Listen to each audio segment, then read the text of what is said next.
Welcome to On the Way, where we explore the difference following Jesus makes in our lives. During Season 4, we are talking about the fruit of the Spirit, listed by Paul in Galatians 5:22 and 23. On the Way is produced by the Baptist Standard, a donor-supported provider of news, opinion, and resources for living like Jesus. We're glad you're with us today. We have with us today Stephen Reeves. He is the new Executive Director for Fellowship Southwest. Stephen, we're glad to have you with us. Thank you, Eric. Really great to be with you. Appreciate the invitation. Why don't you tell us a little bit about Fellowship Southwest? Well, sure. Happy to. Fellowship Southwest is a pretty young organization, an ecumenical, multiracial organization centered in the Southwest, Texas and Oklahoma, New Mexico, Arizona, and all the way to Southern California. Really focused on really compassion and justice for folks in this area of the country, and putting Christians together to do the work together, kind of across different types of lines and barriers that we usually see. And it's certainly this has meant a lot of work on the border and what's been going on there in the last few years. Yeah, and more work to come. Absolutely, yes, sir. Yeah. Well, Stephen is with me today to talk about goodness. We're talking about the fruit of the Spirit, and so we're going to talk about goodness. And we're not talking about goodness gracious or my goodness or anything like that.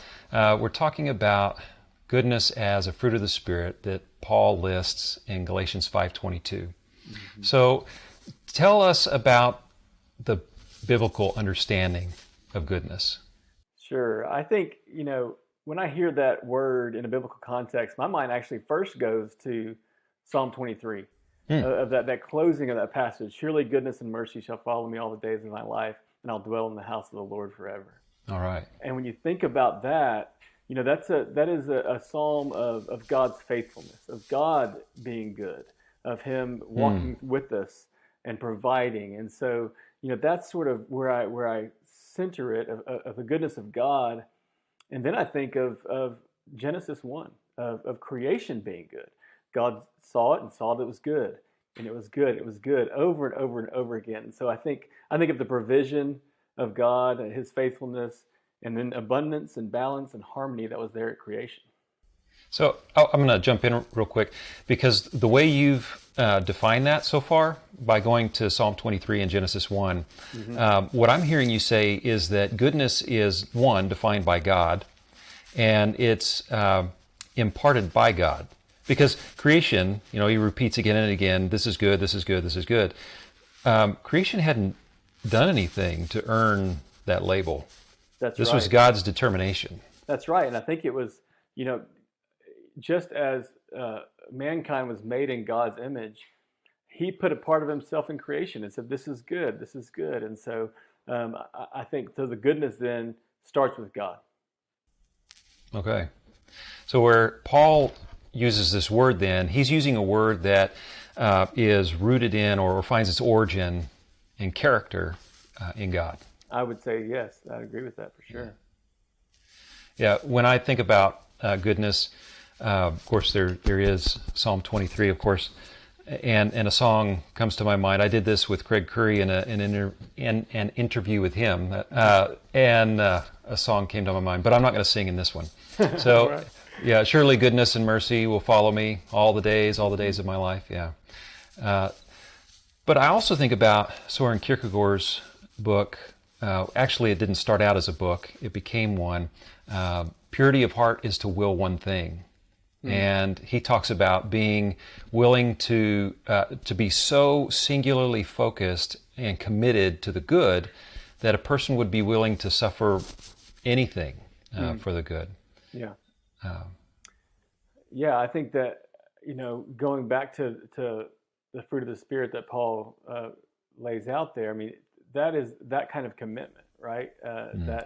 That the things that he listed, love and joy, peace, forbearance, kindness, just on and on, to me, that's where you commit to that, and you get to that level that you mentioned with Kierkegaard.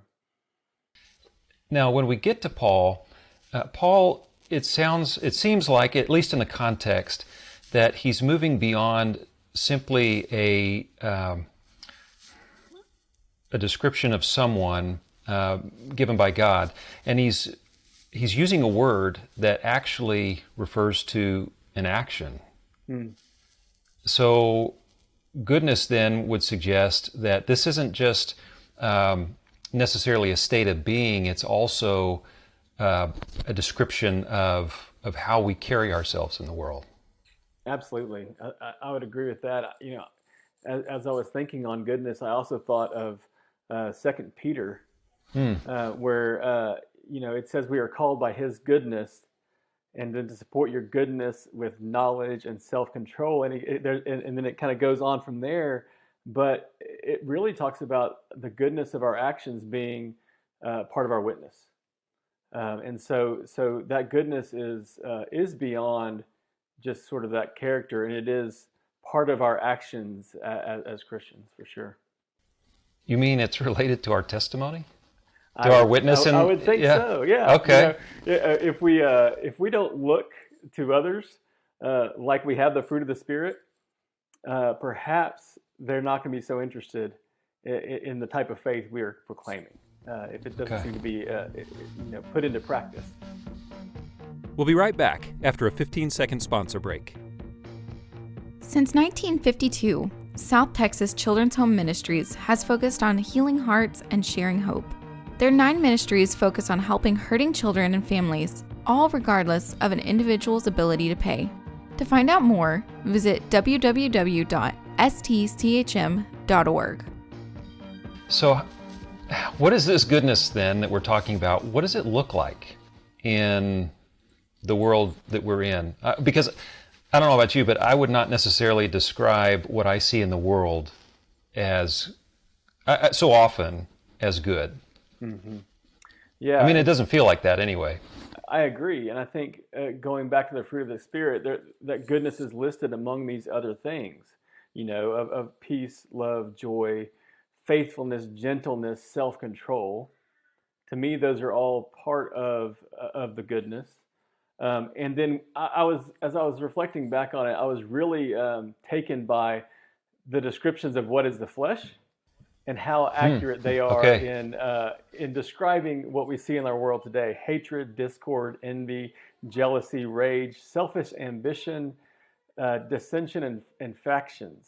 And I just think, well, if that's not a good description of where we find ourselves in so many places, it's hard to think of another time where there was. And so, I feel like so often we're in a world where people seem to want to be angry, and people are constantly fearful. And I think when you're in that posture, it's hard to focus on or act out of goodness. Say more about that. Yeah, because I think there's a lot more meat in that statement. I want to sit with that for a moment. Well, I came to this by thinking about really Paul's exhortation at the end of Philippians, where he says, whatever is true, whatever is honorable, whatever is just, pure, pleasing, think on these things. And to me, that's a kind of a roadmap to goodness in a way, where I think so many folks spend time, one way or another, whether you want to talk about politics or social media or cable news, focusing on not those things and focusing on what they're afraid of or what they're angry about. And so to me, where we put our mind is going to really impact the goodness, whether it's the goodness in us or certainly the goodness in how we act outwardly, for sure. I want to dig a little bit more into that, because you referred to the list of sort of fleshly traits that Paul lists right before the fruit of the Spirit. And so if we're still unsure about what goodness is, we can look at that list for a description of what goodness is not. Exactly. Yeah. That's exactly right. And well, go ahead. Yeah. Well, I think I was just struck in the moment and looking back at that. Obviously there are things like sexual impurity and things that sometimes I feel like we hear a lot more about. But the idea of, selfish ambition and just discord itself, just, hatred and discord itself being right there listed with the other things that sometimes we think of as flesh was really surprising and impactful to me to go back and reflect on it, given sort of our contentious and disunified times we're living in. Mm-hmm. So if contention and disunity are not good, and it's so prevalent, what does that suggest about the times that we're in? Well, that goodness has not been much of a motivating factor for a lot of folks, I would say. And I think absolutely that of the flesh, the selfish things. I mean, that selfish ambition to me is a strong word there, because I think we are living in times of, selfish times, very individualistic times, where folks think a lot about them and what they have or don't have, or their own personal viewpoints on things, and don't think so much community. And I think when you are focused so much on kind of your individual self, it's harder to think of a goodness in a way that is supportive of a community. And I think, that's it's sort of an eternal battle. I think in a lot of ways, that's always been a conflict for humans. But right now, I feel it so strongly that there's this lack of empathy, lack of compassion for somebody that you may consider other. And that leads to the things of the flesh. That leads to away from goodness. Where are you seeing this goodness practiced? Well, just today I was writing about and thinking about what in the news about refugees recently. And to me, I work in public policy and advocacy, and both migrants on the border and refugees that are coming from other countries already vetted. I see so much goodness in the folks that welcome them, in field personnel that work for the Cooperative Baptist Fellowship, in pastors on the border who are risking their lives to offer hospitality in a form of goodness to folks who are really hurting. And so to me, that's just top of mind for me, because that's part of what I do on a daily basis is work with folks who are working with those populations. And there's so much goodness, and it transcends party affiliation, it transcends faith, it transcends denominations. There's a lot of goodness going on right now in that realm. We'll be right back after this short sponsor break. High Ground Advisors has a 90-year history of providing investment management and planned giving solutions to churches, faith-based organizations, and charitably minded individuals dedicated to transforming lives. High Ground is trusted by over 450 nonprofit clients, and we're one of them. High Ground has partnered with Baptist Standard for over 70 years by offering a comprehensive charitable giving and investment solutions model, which includes asset management, planned giving education and development, account support services, real estate and minerals management, and expert legal consultation. High Ground and the Baptist Standard share similar values, such as serving those who are called and dedicated to transforming lives and being a trusted caretaker of legacies. They also value good stewardship, helping those who desire to be good stewards of their financial resources to find creative giving solutions to fulfill that calling. We trust High Ground and consider them a loyal partner because they deliver the performance results we depend on to grow our mission. With nearly a century dedicated to the nonprofit sector, and as a nonprofit themselves, they understand the needs and challenges specific to us. They give us the opportunity to work with people who share our faith and values. They come alongside our mission in ways that other investment management firms can't. They know that what they do to protect, strengthen, and grow our mission is ultimately in service to the gospel. To learn more about how High Ground can partner with you or your organization, visit their website at highgroundadvisors.org. what you just said about this goodness transcending party affiliations, it takes me back to the end of the list where Paul says, against such things there is no law. And that has a specific meaning. And yet, in the context of sort of our political climate and the divisiveness and discord in our politics, that goodness is something that both sides, if we want to talk about sides, we can come together at the point of goodness. I think so, and I think both sides violate goodness and act in ways that counter goodness, and both sides can often find common ground around things that are good and the goodness. And I think we've got to think on those such things, right? We've got to spend more time working towards that if we're going to really pull ourselves out of what I think is a dire situation in many respects. You and I both have kids. Yes. And I hope you're not hearing them right now, because they're all around just outside the office door. But yes, 3 kids. So when you think about goodness and you think about the work that you do in the world, you and I both, we don't think about this as an intellectual exercise or something to earn a paycheck. We're mindful of the effects of goodness or the effects of the lack of goodness personally. And I'm curious, what ways would you say someone who wanted to teach their children about goodness and how to be good, how to embody goodness, what would you say to somebody about how to do that? I would go straight to the golden rule, to the second greatest commandment, to loving your neighbor as yourself, the opposite of selfishness. To me, that is at the heart of goodness.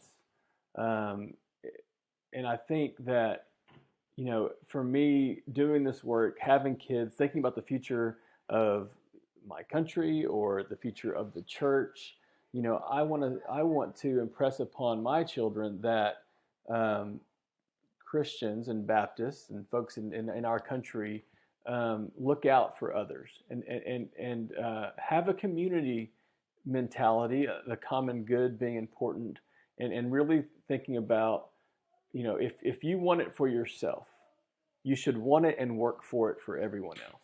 And so that, to me, is really important. And it's the sort of thing that sometimes I don't think we hear enough of in the church and Christian context.